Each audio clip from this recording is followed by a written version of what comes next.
Assalamualaikum warahmatullahi wabarakatuh. Salam sejahtera untuk kita semua. Saudara-saudara sekalian, hari ini KPU telah mengeluarkan pengumuman resmi yang hasilnya dalam versi KPU telah kita dengar bersama. Tapi dalam sebuah pemilihan, proses itu tidak kalah penting daripada hasilnya. Proses pemilihan itu penting untuk dipastikan terbuka, adil, jujur, bebas dari berbagai macam tekanan. Untuk apa? Untuk menjamin bahwa semua suara yang memenuhi syarat akan didengar dan akan dihormati. Proses pemilihan ini penting untuk dijaga agar memastikan legitimasi, kepercayaan, dan inklusivitas dalam hasilnya. Tanpa proses yang kredibel, legitimasi calon yang terpilih atau legitimasi keputusan bisa menyebabkan keraguan. Maka menjaga integritas pemilihan adalah fundamental untuk kelangsungan demokrasi dan untuk terpenuhinya aspirasi masyarakat secara keseluruhan. Atas dasar itu, izinkan kami menyampaikan pernyataan untuk mendakapi proses pemilu yang sejak awal hingga saat ini. Saudara-saudara sekalian, sepanjang perjalanan Pilpres kali ini, sejak awal kita semua telah melihat dan menemukan begitu banyak ketidaknormalan, kekurangan, dan pembiaran terhadap proses yang tidak wajar, yang tidak pernah terjadi sebelumnya dalam sejarah bangsa ini.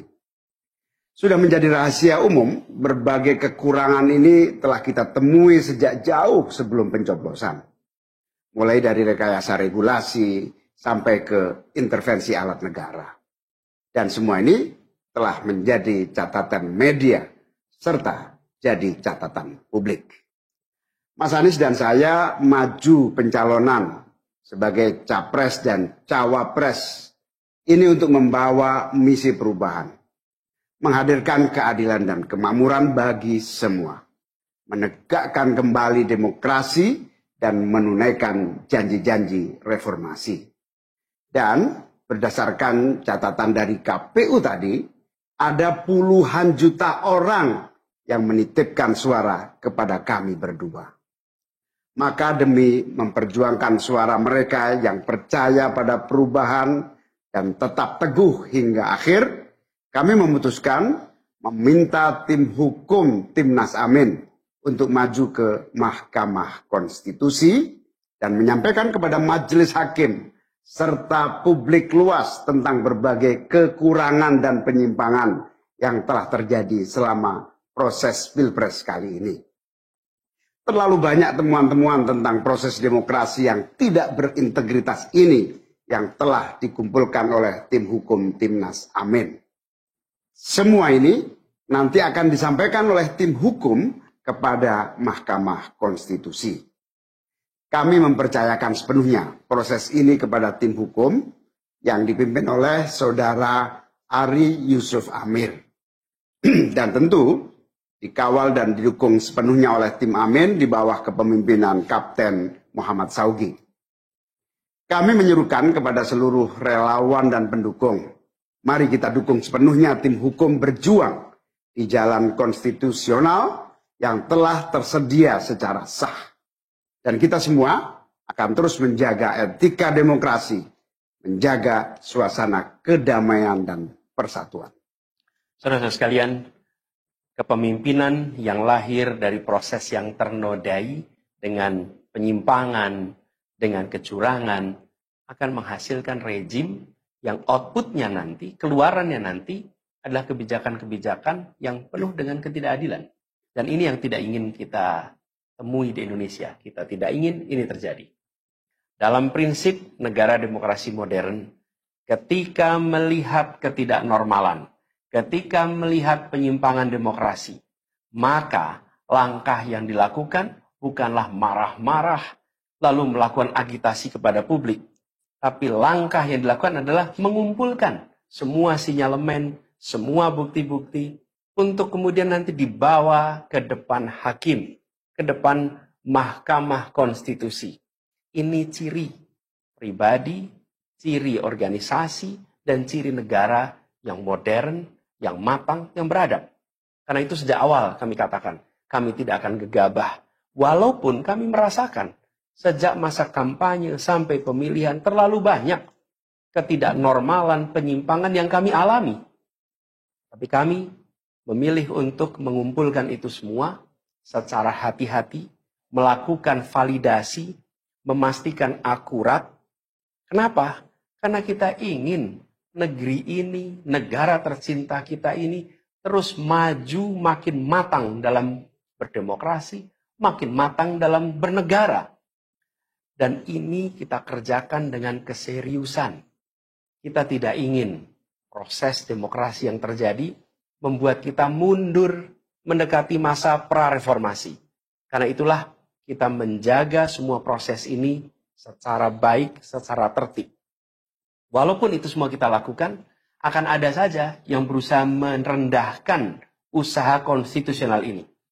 Ada saja yang nanti akan mendegradasi usaha konstitusional ini. Seakan ini adalah sikap penyangkalan dan tidak mau menerima kekalahan. Izinkan kami tegaskan di sini. Kami tidak ingin membiarkan penyimpangan atas demokrasi itu berlalu tak ditantang. Kami tidak ingin penyimpangan itu berlalu tanpa catatan. Kami tidak ingin ini menjadi presiden yang buruk bagi generasi-generasi yang akan datang. Biarlah cukup berhenti sampai di sini. Jangan ada pembiaran. Bila penyimpangan, pelanggaran dibiarkan, dia menjadi kebiasaan. Bila kebiasaan dibiarkan, dia menjadi budaya. Kita tidak ingin budaya demokrasi kita penuh dengan ketidaknormalan. Kita ingin mengembalikan demokrasi kita menjadi demokrasi yang penuh dengan kewarasan. Demokrasi yang mengedepankan adab. Ini yang harus kita kerjakan. Karena itulah kenapa kita memilih jalur ini. Karena kita ingin agar pengalaman ini nantinya tidak menular. Tidak menular kemana? Ke pemilihan-pemilihan berikutnya. Baik pilpres, nanti akan ada ratusan pilkada, akan ada pileg tingkat 1, tingkat 2, yang tidak boleh mengalami yang pernah kita saksikan sama-sama. Walaupun kami sadar, kita ini dalam situasi yang tidak normal. Banyak yang menyampaikan kepada kami, bahwa kemungkinan untuk bisa mendapatkan keadilan itu, kemungkinannya amat kecil. Berbagai pihak mengatakan, ini lembaga-lembaga negara yang terkait penyelenggaraan pemilu, terkait penyelenggaraan sengketa, telah terkooptasi oleh oknum-oknum yang sudah terbukti melanggar etik. Bahkan ada yang ketuanya sudah melanggar kode etik berkali-kali, sudah diberikan sanksi berkali-kali, tapi tetap saja dibiarkan menjalankan perannya. Padahal perannya memiliki dampak pada kehidupan seluruh bangsa Indonesia dan perjalanan ke depan negara kita. Meskipun kita dengar itu semua, meskipun kita saksikan ketidaknormalan itu, tapi kami tetap memilih berada pada jalan dan jalur konstitusi. Kami berharap pertolongan Allah Subhanahu wa taala, pertolongan Tuhan yang Maha Kuasa. Semoga Allah bukakan, Allah teguhkan hati para hakim konstitusi itu untuk mereka bisa imparsial, untuk mereka memiliki keberanian, untuk mereka mengambil keputusan yang adil, keputusan yang benar, keputusan yang nantinya akan mereka pertanggungjawabkan di hadapan Tuhan yang Maha Kuasa. Keputusan yang akan mereka pertanggungjawabkan di hadapan sejarah perjalanan bangsa Indonesia, yang akan dipertanggungjawabkan di depan anak cucu mereka di kemudian hari. Ini adalah harapan kita, dan kami yakin insya Allah mereka akan bisa menjalankan apa yang menjadi harapan dari kita semua. Mari kita terus jalankan perjuangan ini dengan menjunjung tinggi etika, menjaga kedamaian dan persatuan. Kita dukung langkah tim hukum, dan kita biarkan segala temuan itu nantinya disampaikan dan menjadi rekam sejarah yang tercatat secara resmi dalam lembaran risalah-risalah Mahkamah Konstitusi Republik Indonesia. Ini biar menjadi catatan, ya catatan pengingat, catatan yang penting bagi perjalanan Republik ini, perjalanan bangsa ini, di masa yang akan datang. Seperti saya katakan tadi, jangan sampai ini berulang lagi. Dan izinkan kami mengakhiri dengan menyampaikan terima kasih. Kami sampaikan terima kasih kepada semua yang telah bekerja keras. Kepada seluruh tim yang telah bekerja sepenuh hati. Dengan luar biasa hingga tuntas. dan kepada seluruh pendukung, seluruh simpatisan yang tak henti menguatkan kami. Kami juga ingin sampaikan apresiasi atas kepercayaan yang diberikan kepada kami. Dan izinkan kami juga mengirimkan rasa apresiasi kepada orang-orang berintegritas yang ada di dalam penyelenggaraan pemilu. Orang-orang yang memilih untuk menjaga integritasnya, yang tahan dalam tekanan, tak goyang dalam iming-iming, tapi tetap bekerja dengan jujur, dengan berintegritas untuk menghasilkan pemilu yang baik. Terakhir, kami ingin tegaskan sekali lagi, apapun takdir yang ditetapkan oleh Allah Subhanahu wa taala, oleh Tuhan Maha Kuasa nanti, kami akan bersama dengan gerakan perubahan. Insya Allah gerakan ini akan terus bergulir, membesar ke depan, dan membawa perubahan-perubahan yang baik, perubahan-perubahan yang diperlukan oleh bangsa ini. Terima kasih, salam hormat untuk semua. Semoga Allah Subhanahu wa taala meridhoi perjuangan kita. Assalamualaikum warahmatullahi wabarakatuh.